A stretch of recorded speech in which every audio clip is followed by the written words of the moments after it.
Dans une ville comme Kinshasa, quelle peut être l'importance des espaces verts?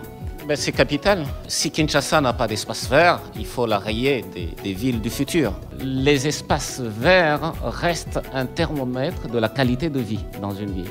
Nous sommes responsables de la situation qui se passe actuellement. Lorsque je dis nous, les politiques, au niveau de l'administration et la population. Il y a des espaces verts qui appartiennent à la ville, des parcs qui existaient. Il va falloir que le gouvernement exproprie. Il faut récupérer ces espaces. Il faut démolir et il faut reboiser ces espaces. Et ça va demander un courage politique à ceux qui gouvernent. Chaque fois qu'on parle d'environnement, il faut faire adapter les textes au contexte évolutif de la société. Il y a des textes qui existent, mais on se plaint, on se complaît à les regarder. Mais nous devons les appliquer.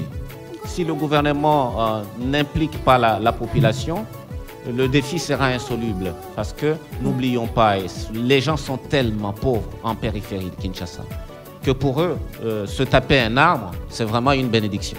Les défis du changement climatique ne pourront jamais être relevés si on ne les allie pas avec les défis de développement des communautés.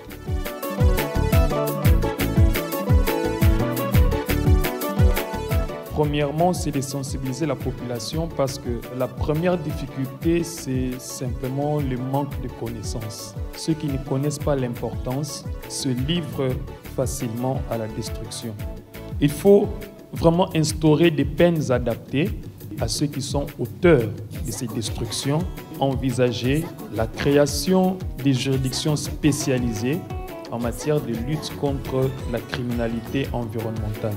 Dès le jeune âge, il suffit déjà de mettre dans la tête de ce jeune garçon qui est encore à l'école l'idée qu'il existe aussi des criminels environnementaux. Donc ils doivent savoir que lorsque je coupe un arbre, par exemple, je suis en train de commettre une infraction.